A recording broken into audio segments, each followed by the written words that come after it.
जब इंडिया में लड़के नहीं पढ़ते हैं तो घर वाले कहते हैं इसकी शादी कर दो, ये पढ़ेगा लिखेगा नहीं। शादी करने के दो फायदे होते हैं, अगर शादी हो गई तो एनर्जी कम हो जाएगा, बाइक लेके इधर उधर दिन भर नहीं घूमेगा। दूसरी चीज, एनर्जी घटेगा तो स्टेबिलिटी बढ़ जाएगी। इस कॉन्सेप्ट को लगाते हैं। हम लोग बात कर रहे हैं बैलेंस बॉन्ड थ्योरी के लिए। बैलेंस बॉन्ड थ्योरी में पोटेंशियल एनर्जी और बॉन्ड लेंथ के बीच में ग्राफ है। या देखना, तीन केस बनेंगे। पहला केस कि जब ये लड़का ये लड़की मान लेते हैं ए और बी, ठीक। अब ये दोनों इनफाइनाइट डिस्टेंस पे हैं, इन दोनों की दूरी कितनी है? इनफाइनाइट है, बहुत दूर दूर है, बहुत दूर दूर है, तो इनके बीच बॉन्ड बनने के कोई चांसेस नहीं है। तो जब इनफाइनाइट डिस्टेंस है तो पोटेंशियल एनर्जी कितनी है? जीरो है, पोटेंशियल एनर्जी जीरो है। लेकिन धीरे धीरे अब यहां पर देखो, धीरे धीरे केस 2 में आओ, केस 2 में, तो यहां पर डिस्टेंस कम हो गया, ए और बी के बीच में डिस्टेंस कम हो गया। डिस्टेंस कम हुआ तो पोटेंशियल एनर्जी घट गई। देखो, जीरो से कम हो रही पोटेंशियल एनर्जी, ठीक। अब और नीचे जाओ, नीचे जाओ, देखो ए और बी के बीच में बहुत कम डिस्टेंस हो गया। यहां तो डिस्टेंस बहुत ज्यादा था, यहां पर डिस्टेंस कम हुआ, दोनों के बीच में बातचीत शुरू हो गया। और यहां देखो डिस्टेंस और कम हो गया, इतना कम डिस्टेंस हो गया, ठीक। तो पोटेंशियल एनर्जी मिनिमम हो गई। और जब पोटेंशियल एनर्जी मिनिमम हो जाएगा निगेटिव में, क्योंकि दो एक्सिस है, पॉजिटिव एक्सिस या निगेटिव एक्सिस, ठीक। पोटेंशियल एनर्जी मिनिमम हो गई। पोटेंशियल एनर्जी फार्मूला देखो, U equal to minus Q1 Q2 by R।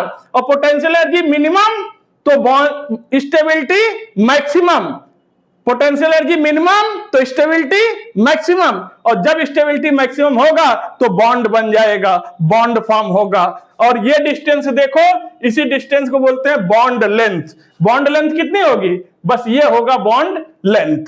ये होता है बैलेंस बॉन्ड थ्योरी में पोटेंशियल एनर्जी और बॉन्ड लेंथ के बीच का ग्राफ, जिसको लेके बच्चे काफी परेशान रहते हैं। हेलो बच्चों, कैसे हैं आप लोग? तो हम आ गए लेकर केमिकल बॉन्डिंग का वीडियो नंबर 7। इससे पहले ऑलरेडी 6 वीडियो YouTube पे अपलोड हो चुके हैं। केमिकल बॉन्डिंग पूरा एक प्लेलिस्ट अलग है, वहां पर आप जाएंगे, सिक्वेंशियल आपको सारे वीडियो मिलते जाएंगे। तो आइए आज स्टार्ट करने चल रहे हैं वीडियो नंबर 7 में बैलेंस बॉन्ड थ्योरी। क्या होती है valence bond theory? Valence bond theory covalent bond के लिए पढ़ा जाता है, क्योंकि कोवलेंट बॉन्ड, आयनिक बॉन्ड के लिए हम लोग बैलेंस बॉन्ड थ्योरी नहीं पढ़ते, क्योंकि आयनिक बॉन्ड्स नॉन डायरेक्शनल होते हैं, न कोई शेप है, न कोई ज्योमेट्री है, न कोई हाइब्रिडाइजेशन है। लेकिन कोवलेंट बॉन्ड डायरेक्शनल बॉन्ड होता है, इसका एक शेप है, ज्योमेट्री है, इसके अंदर हाइब्रिडाइजेशन भी हम लोग पढ़ेंगे। तो आइए स्टार्ट करते हैं, क्या होता है बैलेंस बॉन्ड थ्योरी। तो मेरा नाम है पीसी सर और आप देख रहे हैं PC group channel. Valence bond theory के कुछ पास्टुलेट हैं, कुछ इंपॉर्टेंट पॉइंट्स हैं, पहले उनको देखते हैं। पहला पॉइंट है कि covalent bond is form by overlapping of atomic orbitals. यानी कोवलेंट बॉन्ड तभी बनेगा जब एटॉमिक ऑर्बिटल्स का ओवरलैपिंग होगा। कीवर्ड है ये, पूरे बैलेंस बॉन्ड थ्योरी का कीवर्ड है। सारा खेल इसी के आगे पीछे घूमता है। ओवरलैपिंग क्या होता है? ओवरलैपिंग, ओवरलैपिंग देखो, मान लो ये ए है और ये बी है, ये एटॉमिक ऑर्बिटल्स हैं, ठीक। इनके बीच में बॉन्ड बनना है, देखो थोड़ा सा ओवरलैपिंग है, यानी बॉन्ड स्ट्रांग नहीं है। लेकिन अब देखो बॉन्ड स्ट्रांग हो गया। ओवरलैपिंग का मतलब एक दूसरे के ऊपर ओवरलैप करना, तो ये बॉन्डिंग स्ट्रांग होगा। ओवरलैपिंग जितना ज्यादा होगा बॉन्ड उतना स्ट्रांग होगा, बॉन्ड उतना मजबूत बनेगा, ठीक। तो कह रहे हैं, और ये तभी ओवरलैपिंग होगा जब एटम्स कम्स वेरी क्लोज, जब दो एटम एक दूसरे के बहुत नजदीक आ जाएंगे तो ओवरलैपिंग होने के चांसेस बढ़ जाएंगे। बच्चों अगला पॉइंट है, only half filled orbital with electron opposite spin overlap.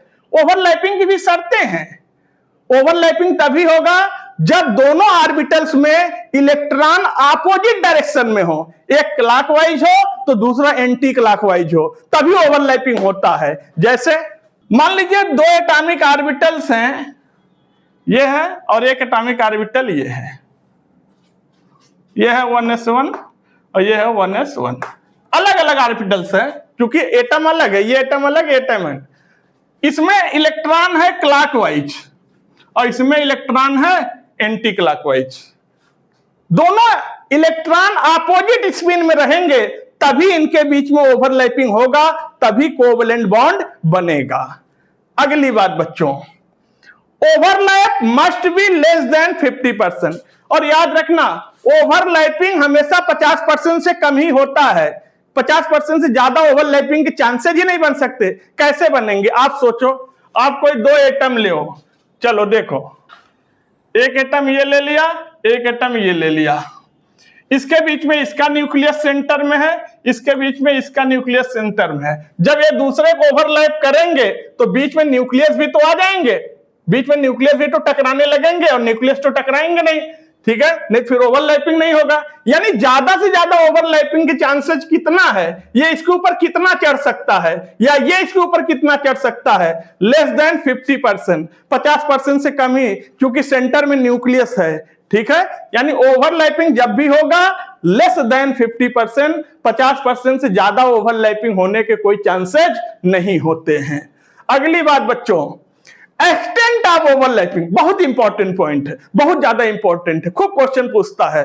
Extent of overlapping, extent of overlapping का मतलब होता है जितना ज्यादा ओवरलैपिंग होगा बॉन्ड की मजबूती उतनी ज्यादा होगी।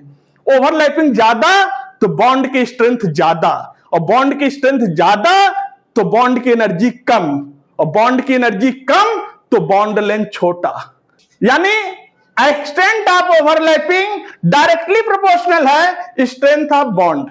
ओवरलैपिंग ज्यादा तो बॉन्ड की स्ट्रेंथ ज्यादा, और ये डायरेक्टली प्रोपोर्शनल होता है बॉन्ड एनर्जी के, इनवर्सली प्रोपोर्शनल होता है बॉन्ड लेंथ के।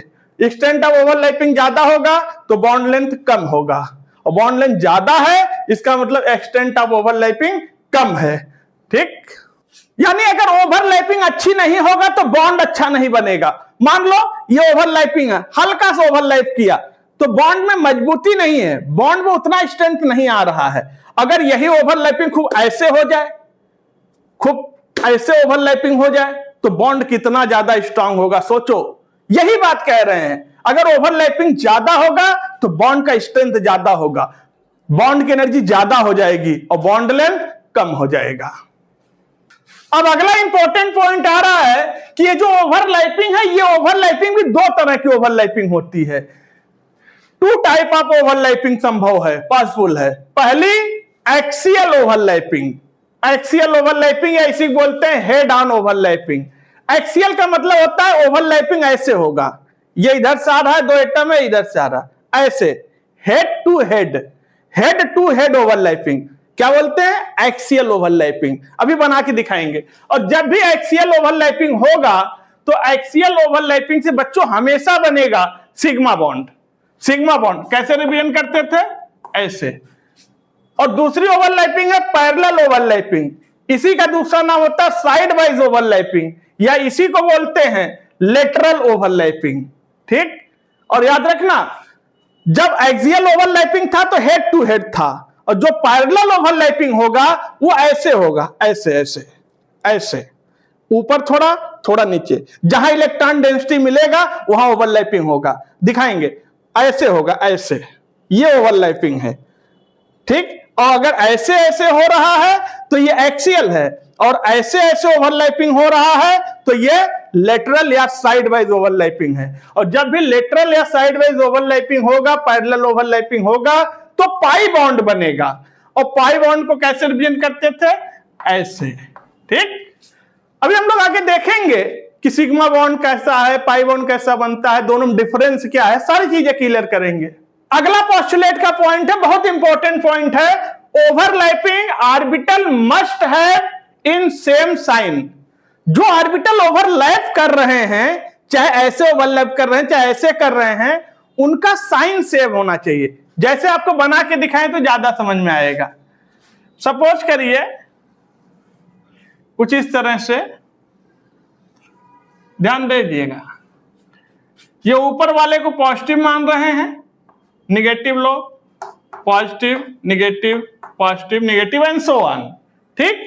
तो जो ओवरलैपिंग होगा वो पॉजिटिव पॉजिटिव के साथ होगा, निगेटिव निगेटिव के साथ होगा, तभी बॉन्ड बनेगा, अन्यथा बॉन्ड ही नहीं बनेगा। ठीक, ऐसा नहीं हो सकता कि पॉजिटिव को ओवरलैपिंग निगेटिव के साथ हो या निगेटिव को ओवरलैपिंग पॉजिटिव के साथ हो, ऐसा कभी नहीं होगा। बॉन्ड तभी बनेगा जब पॉजिटिव का ओवरलैपिंग पॉजिटिव के साथ हो और निगेटिव को ओवरलैपिंग निगेटिव के साथ हो। बना के आपको दिखाते हैं। जैसे सपोज करिए कि हमारे पास दो ऑर्बिटल्स हैं, एक ये है, ठीक है, ये px है, ये निगेटिव है, ये पॉजिटिव है। ठीक, ये दूसरा ऑर्बिटल्स है, ये लीजिए px, ये क्या है, पॉजिटिव और निगेटिव। तो देखो ओवरलैपिंग जो हुआ है वो पॉजिटिव पॉजिटिव के बीच में ओवरलैपिंग हुआ है। ठीक, दूसरा ऑर्बिटल है ये p ऑर्बिटल, वो px है, चलो इसको py मान लेते हैं। ये पॉजिटिव लो है, ये निगेटिव है। ठीक, अब ओवरलैपिंग होने के लिए आ रहा है। ठीक, तो देखो ये निगेटिव है, ये पॉजिटिव है, ये दूसरा py है। तो देखो ओवरलैपिंग निगेटिव निगेटिव का ओवरलैपिंग हुआ है तो बॉन्ड बनेगा, पॉजिटिव पॉजिटिव का ओवरलैपिंग हुआ है तो बॉन्ड बनेगा। वही बात कह रहे हैं, overlapping orbital must have same sign. जो ऑर्बिटल ओवरलैप कर रहे हैं उनका साइन सेम होना चाहिए। पॉजिटिव को ओवरलैपिंग पॉजिटिव से कराओ और निगेटिव को ओवरलैपिंग निगेटिव से कराओ। आइए बच्चों देखते हैं कौन कौन सी ओवरलैपिंग होती है, टाइप ऑफ ओवरलैपिंग, और किस टाइप के ओवरलैपिंग से कौन सा बॉन्ड बनेगा, कब सिग्मा बॉन्ड बनेगा, कब पाई बॉन्ड बनेगा, सारा कॉन्सेप्ट क्लियर हो जाएगा अभी। सबसे पहले ओवरलैपिंग आ रही है एसएस ओवरलैपिंग। आप याद करो एटॉमिक स्ट्रक्चर पढ़ाते समय हमने आपसे कहा था एस ऑर्बिटल का शेप कैसा था, स्फेरिकल, पी कैसा था, डंबल, डी कैसा था, डबल डंबल, और एफ कैसा था, वो कॉम्प्लिकेटेड था, कॉम्प्लेक्स स्ट्रक्चर था। ठीक, तो एसएस ओवरलैपिंग की बात करें तो ये कुछ स्फेरिकल शेप का होता है। देखना, एक और ले लिया, दो ऑर्बिटल्स ले लिए। ठीक, एक में इलेक्ट्रॉन है क्लॉकवाइज और एक में इलेक्ट्रॉन ले लिया एंटी क्लॉकवाइज। ये एक ऐसा ऑर्बिटल, ये एक ऐसा ऑर्बिटल। अब देखो जब ये आपस में कंबाइन करेंगे, एसएस ऑर्बिटल को ओवरलैपिंग है, तो ये बनाएंगे कुछ इस तरह से। ये लीजिए, एक क्लॉकवाइज इलेक्ट्रॉन, एक एंटी क्लॉकवाइज। इसका न्यूक्लियस यहां कुछ सेंटर में होगा, इसका न्यूक्लियस यहां कुछ सेंटर में होगा। ये ओवरलैपिंग हो रहा है। और जब भी एसएस ओवरलैपिंग होगा तो एसएस ओवरलैपिंग से सिग्मा बॉन्ड बनता है, सिग्मा बॉन्ड फॉर्म। हमेशा याद रखो, हमेशा जब भी एसएस ओवरलैपिंग होगा सिग्मा बॉन्ड बनेगा, क्योंकि यहां पर मैक्सिमम इलेक्ट्रॉन डेंसिटी मिल गई, मैक्सिमम इलेक्ट्रॉन डेंसिटी, और जहां पे मैक्सिमम इलेक्ट्रॉन डेंसिटी मिलेगा बॉन्ड वहीं पर बनेगा। अब होने जा रहा है एसपी ओवरलैपिंग, यानी एक एस का ऑर्बिटल चाहिए स्फेरिकल और एक पी का ऑर्बिटल चाहिए डंबल, दोनों के बीच में ओवरलैपिंग कराएंगे। तो देखना, एक ऑर्बिटल हमने ले लिया एस का, ठीक, और एक ऑर्बिटल ले लिया पी का। ये एस का ऑर्बिटल, ये पी का ऑर्बिटल, एक इलेक्ट्रॉन इसमें क्लॉकवाइज, एक इसमें एंटी क्लॉकवाइज। अगर तुम लोगे दोनों क्लॉकवाइज तो वो एंटी क्लॉकवाइज हो ही जाएंगे। अब ये आपस में ओवरलैपिंग कर रहे हैं, तो जब ये ओवरलैपिंग करेंगे तो कुछ इस तरह का ओवरलैपिंग आपको देखने को मिलेगा। ये रहा, एक क्लॉकवाइज एक एंटी क्लॉकवाइज। ये मैक्सिमम इलेक्ट्रॉन डेंसिटी के क्लाउड यहां पर मिल गए, maximum electron density, electron density. और ये इस ओवरलैपिंग से बन रहा है, क्योंकि ये तो नोड है, यहां पे इसका न्यूक्लियस होगा कहीं, तो यहां से बन गया सिग्मा बॉन्ड। याद रखिएगा, sigma bond form. SS overlapping से भी सिग्मा बॉन्ड बना था और एसपी ओवरलैपिंग से भी सिग्मा बॉन्ड बन रहा है। देखो, सिग्मा बॉन्ड, एसएस से सिग्मा बॉन्ड, एसपी से भी सिग्मा बॉन्ड। अगर हम कोई एग्जाम्पल लें इसका, तो बहुत सारे एग्जाम्पल होते हैं। चलो HF ले लिया, ठीक, HF हाइड्रोजन में 1s1, फ्लोरीन में एटॉमिक नंबर 9 होता है तो 1s स्क्वायर 2s स्क्वायर, क्या 2 इलेक्ट्रॉन और pz में 1 इलेक्ट्रॉन। अब यहां से देखो, एक अनपेयर इलेक्ट्रॉन हाइड्रोजन के पास, एक अनपेयर इलेक्ट्रॉन फ्लोरीन के पास, तो इनके बीच में ओवरलैपिंग हो रहा है। ये देखो, ये ओवरलैपिंग हो रहा है और इस ओवरलैपिंग से बन रहा है सिग्मा बॉन्ड। Sigma bond. आप कहेंगे सर एसएस वाले का कोई एग्जांपल बता दीजिए, तो एसएस ओवरलैपिंग का भी एग्जांपल देख लो, हो सकता वहां छूट गया हो। अब ये है हाइड्रोजन हाइड्रोजन के बीच में, देखो H2 हम लोग लिखते हैं, ये है 1s1, ये है 1s1, तो इसके बीच में कौन सी ओवरलैपिंग है? देखो एसएस ओवरलैपिंग है और इनसे क्या बन रहा है? सिग्मा बॉन्ड, तभी तो हम लोग लिखते हैं H2। अगली ओवरलैपिंग की बात कर रहे हैं बच्चों, अगली ओवरलैपिंग है पीपी ओवरलैपिंग। और याद रहे पीपी ओवरलैपिंग दो तरीके से होगी, एक होगा ए हेड टू हेड ओवरलैपिंग और दूसरा होगा साइड वाइज या कोलेटरल ओवरलैपिंग। सबसे पहले हेड टू हेड देखते हैं। हेड टू हेड, क्योंकि पीपी ओवरलैपिंग है तो हमें दो पी ऑर्बिटल चाहिए, एक पी ये है और एक पी ऑर्बिटल ये है। इसमें भी एक अनपेयर इलेक्ट्रॉन है और इधर भी है एक अनपेयर इलेक्ट्रॉन, ठीक, दूसरा पी है। जब इनकी ओवरलैपिंग होगी तो ये कुछ इस तरह से ओवरलैप करने जा रहे हैं, देखना, ये है एक क्लॉकवाइज और एक एंटी क्लॉकवाइज, ये मैक्सिमम इलेक्ट्रॉन डेंसिटी है। और इस पीपी ओवरलैपिंग के हेड टू हेड ओवरलैपिंग से सिग्मा बॉन्ड बनेगा, sigma bond form, sigma bond. तो याद रखो एसएस से सिग्मा बॉन्ड, एचपी से सिग्मा बॉन्ड, पीपी के हेड टू हेड से भी सिग्मा बॉन्ड। अब बच्चों अगर यही ओवरलैपिंग साइड वाइज होती तो कैसे होता?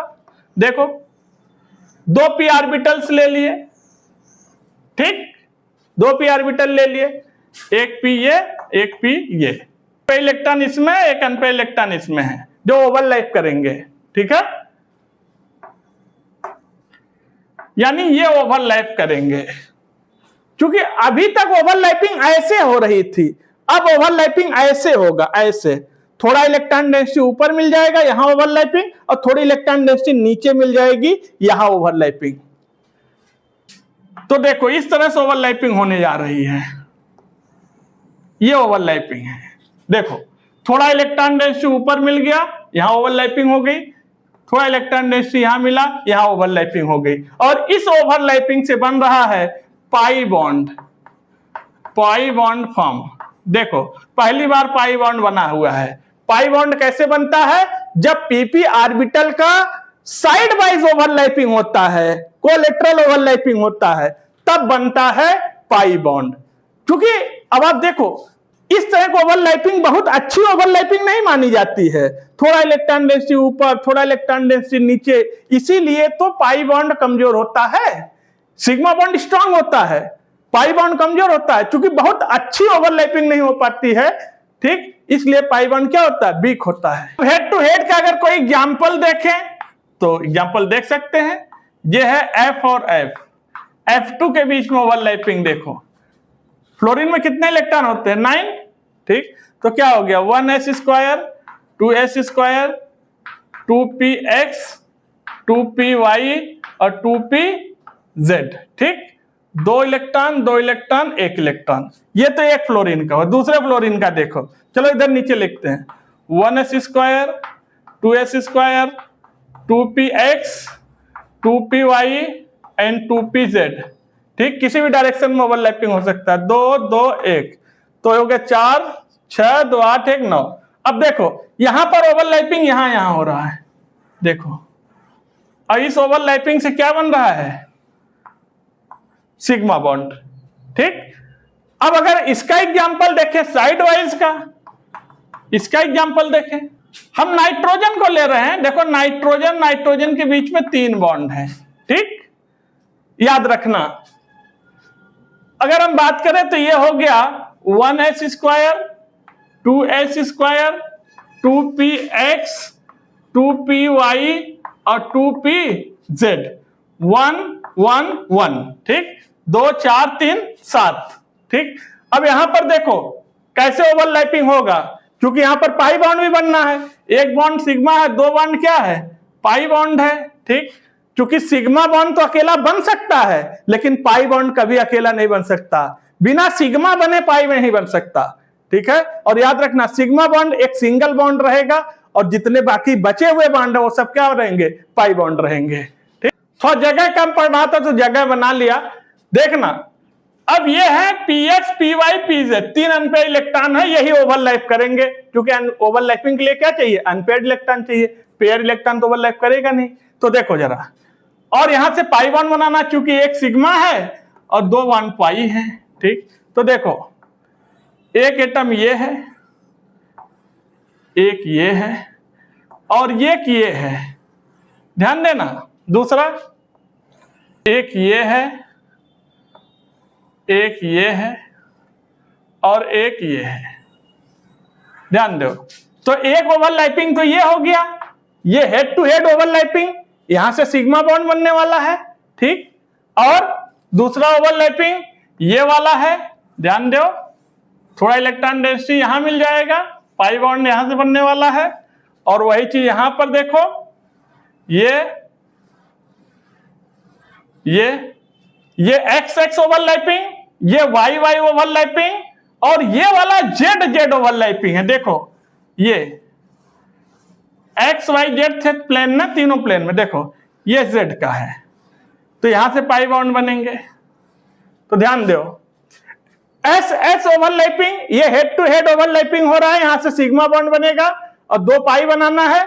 ये एक्स एक्स हो गया, एक्स एक्स से सिग्मा बॉन्ड, और ये वाई वाई ओवरलैप कर रहा है ऊपर और वाई वाई ओवरलैप कर रहा है नीचे, तो यहां से एक पाई बॉन्ड, और ये जेड जेड की ओवरलैपिंग हो रही है, देखो ऊपर भी और नीचे भी, यहां से दूसरा पाई बॉन्ड। इस तरह से N2 में क्या बनता है, एक सिग्मा 2 पाई बॉन्ड।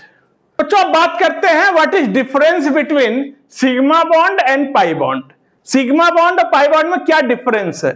कई डिफरेंस आपने खुद देखा, कई अभी और देखने को मिलेगा।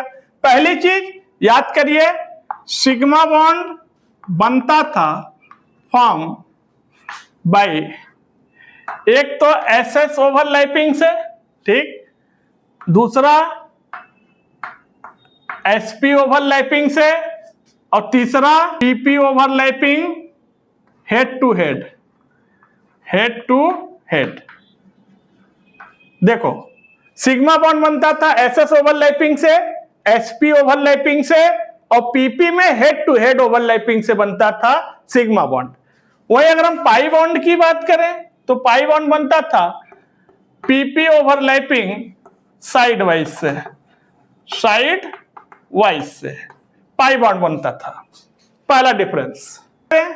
तो सिग्मा बॉन्ड जो होता है, सिग्मा बॉन्ड बहुत अच्छे से होता है, ओवरलैपिंग बहुत अच्छा होता है, इसलिए सिग्मा बॉन्ड स्ट्रॉन्ग बॉन्ड होता है, स्ट्रॉन्ग होता है। ठीक, एस से सिग्मा, एस से स्ट्रॉन्ग। ठीक, और जो पाई बॉन्ड होता है, आपने देखा पाई बॉन्ड थोड़ा इलेक्ट्रॉन डेंसिटी ऊपर, थोड़ा इलेक्ट्रॉन डेंसिटी नीचे, बहुत अच्छी ओवरलैपिंग नहीं हो पाती है, इसलिए पाई बॉन्ड क्या होता है बच्चों, वीक होता है। ठीक, पाई बॉन्ड कमजोर होता है। तीसरी चीज, जो सिग्मा बॉन्ड होता है वो हमेशा सिंगल होता है, सिग्मा बॉन्ड हमेशा एक ही रहेगा। मान लो 2 एटम के बीच में 3 बॉन्ड बने हैं, तो सिग्मा कितना होगा, 1, बाकी जो बच गए वो सब क्या होंगे, पाई बॉन्ड होंगे। ठीक है, तो सिग्मा सिंगल, एस से सिग्मा, एस से स्ट्रॉन्ग, एस से सिंगल। ठीक, वहीं पर अगर पाई बॉन्ड की बात करें तो जो पाई बॉन्ड होता है, ठीक, ये प्लूरल होता है। ठीक है, प्लूरल। ठीक है, प्लूरल का मतलब है कि पाई बॉन्ड कभी भी बिना सिग्मा के नहीं बन सकता, अकेला पाई बॉन्ड का एग्जिस्टेंस दुनिया में नहीं है। ठीक है, पाई बॉन्ड तभी बन सकता जब सिग्मा पहले बने, लेकिन सिग्मा के साथ ऐसी प्रॉब्लम नहीं है, पाई बने चाहे ना बने लेकिन सिग्मा बन सकता है, लेकिन पाई बिना सिग्मा के नहीं बन सकता। एटम ए है और बी है, इसके बीच में 3 बॉन्ड है। ठीक, तो सिग्मा कितना होगा, 1 सिग्मा 2 पाई। ठीक, अच्छा ये भी कन्वेंशन दिमाग में गलत मत रखना कि पहला वाला सिग्मा होगा दूसरा वाला पाई होगा। ठीक है, वो पता नहीं चलता है। कोई एक सिग्मा होगा, चाहे नीचे वाला हो चाहे बीच वाला हो, लेकिन एक सिग्मा होगा, 2 पाई होंगे। ठीक, अब जैसे ऑक्सीजन के बीच में डबल बॉन्ड बन गया तो इसमें एक सिग्मा है, 2 पाई है। ठीक, नाइट्रोजन के बीच में ट्रिपल बॉन्ड बन गया तो इसमें एक सिग्मा है, 2 पाई है। ठीक, तो ये बच्चों एक क्वेश्चन करते हैं, find number of sigma and pi bond. Sigma pi bond निकालना है, किसमें कितने सिग्मा है कितने पाई है, आओ कैलकुलेट कर लेते हैं। ठीक है, वैसे परेशान मत हो, सिग्मा पाई बॉन्ड निकालने का ट्रिक भी होता है, लेकिन मैं ट्रिक यहाँ पे नहीं बताऊंगा, यहाँ पे मैं स्ट्रक्चर बना के ओपन करके दिखाऊंगा। अगर तुम्हें ट्रिक चाहिए तो तुम सर्च कर लेना, यूट्यूब पे वो ट्रिक हमने अपलोड कर दिया है, sigma and pi bond calculation trick bye PC sir, तो वीडियो आ जाएगा, ट्रिक वाला वीडियो वहां पर देख लेना। अभी मैं यहाँ ट्रिक नहीं बताने चल रहा हूँ, यहाँ पे स्ट्रक्चर खोल के डिटेल में बताऊंगा। ठीक है, देखना, क्योंकि हम लोग केमिकल बॉन्डिंग पढ़ रहे हैं, पूरे डिटेल में पढ़ रहे हैं। HCN का बनाना है, सिग्मा और पाई बॉन्ड निकालना है। तो चलो, हाइड्रोजन 1 बॉन्ड बनाता है, कार्बन 4 बॉन्ड बनाता है। लो देखो, यहां पर एक सिग्मा, यहां एक सिग्मा, यहां 2 पाई। ठीक, तो टोटल बच्चों सिग्मा हो गया इसमें 2 सिग्मा एंड 2 पाई। आंसर आ गया। निकालते हैं एसिटिक एसिड में। एसिटिक एसिड में चलो, एक हाइड्रोजन, एक हाइड्रोजन, एक हाइड्रोजन, फिर COOH। चलो, ये एसिटिक एसिड है, तो यहां से एक सिग्मा, एक सिग्मा, एक सिग्मा, एक सिग्मा, एक सिग्मा, एक पाई, एक सिग्मा, एक सिग्मा, तो टोटल जोड़ लो 1 2 3 4 5 6 7 सिग्मा हो गया और एक पाई हो गया एसिटिक एसिड में। ठीक, इस तरह निकालते हैं। कार्बन डाइऑक्साइड में निकाल लेते हैं। कार्बन 4 बॉन्ड बनाता है, बना दो। ऑक्सीजन 2 बॉन्ड बनाता है, लो बन गया। 2 बॉन्ड है तो एक सिग्मा होगा, एक पाई होगा, एक सिग्मा होगा, एक पाई होगा, यानी टोटल 2 सिग्मा और 2 पाई है कार्बन डाइऑक्साइड में। इसके बाद बेंजीन में निकाल लेते हैं, C6H6। तो बेंजीन का तो पता ही है, बेंजीन तो सब लोग स्ट्रक्चर जानते हैं बच्चों। लिए ये देखो, यहां पर हर कोने पर, चलो थोड़ा सा ओपन करते हैं ताकि आपका विजुअलिटी क्लियर हो जाए। ठीक, हर कोने पर देखो, अगर ये पाई बॉन्ड ना होता, चलो एक सेकेंड के लिए मान लेते हैं, ये क्वेश्चन ने अभी दूसरा कर ले रहा है। ठीक, ये है C6H12, ये है। ठीक, अगर इस तरह से लिखने बेंजीन लग रहा है, बेंजीन नहीं है, साइक्लोहेक्सेन है। ठीक, तो 2 हाइड्रोजन होते, एक हाइड्रोजन, एक हाइड्रोजन, एक हाइड्रोजन, एक हाइड्रोजन, एक हाइड्रोजन, एक हाइड्रोजन, एक हाइड्रोजन, एक हाइड्रोजन, एक हाइड्रोजन, एक हाइड्रोजन। तो देखो, इसमें टोटल कितने सिग्मा बॉन्ड है? पाई बॉन्ड तो है ही नहीं है, पाई बॉन्ड नहीं है। ठीक, तो ये हाइड्रोजन वाले देखो 12 बॉन्ड तो यही हो गए, क्योंकि एक कोने पर 2 बॉन्ड है और 6 कोने तो 12 बॉन्ड हो गए। और यहां से कैलकुलेट करो, 13 14 15 16 17 18, इसमें कितने हो गए? 18 सिग्मा हो गए, पाई बॉन्ड नहीं है। तो बेंजीन में बच्चों अगर बनाए, ये वाला क्वेश्चन है, तो बेंजीन में पाई बॉन्ड होता है अल्टरनेट पोजीशन पर। देखो, अब अगर पाई बॉन्ड आ गया तो हर कोने पर एक हाइड्रोजन है। अब हर कोने पर 2 हाइड्रोजन है, एक हाइड्रोजन बेंजीन में। ठीक, हर कोने पर एक हाइड्रोजन है, लो एक हाइड्रोजन, एक हाइड्रोजन, तो पाई बॉन्ड तो दिख रहा है, 1 पाई 2 पाई 3 पाई, 1 पाई 2 पाई 3 पाई। अब सिग्मा देखो, 1 sigma, 2 sigma, 3 sigma, 4 sigma, 5 sigma, 6 sigma. ठीक, 6 और 1 7 8 9 10 11 12, यानी बेंजीन में 12 सिग्मा है और 3 पाई है। देख लो, इस तरह निकालते हैं। तो बच्चों, बैलेंस बॉन्ड थ्योरी में आज हम लोगों ने बैलेंस बॉन्ड थ्योरी के postulate, important points, sigma bond, pi bond और ओवरलैपिंग कैसे होता है देखें। अभी पीवीटी में ही एक वीडियो और आ रहा है जिसमें हम लोग पी पाई डी पाई और हाइब्रिडाइजेशन को देखेंगे कि हाइब्रिडाइजेशन कैसे निकालते हैं, क्या ट्रिक होता है, उसको हम लोग नेक्स्ट वीडियो में देखेंगे। तो आज के, और वो होगा वीडियो नंबर 8। ठीक, वीडियो नंबर 8वां आएगा, ये 7वां वीडियो है। तो आज के वीडियो को यहीं पर रखते हैं, फिर आपसे मिलते हैं नेक्स्ट वीडियो में। तब तक के लिए थैंक यू, टेक केयर।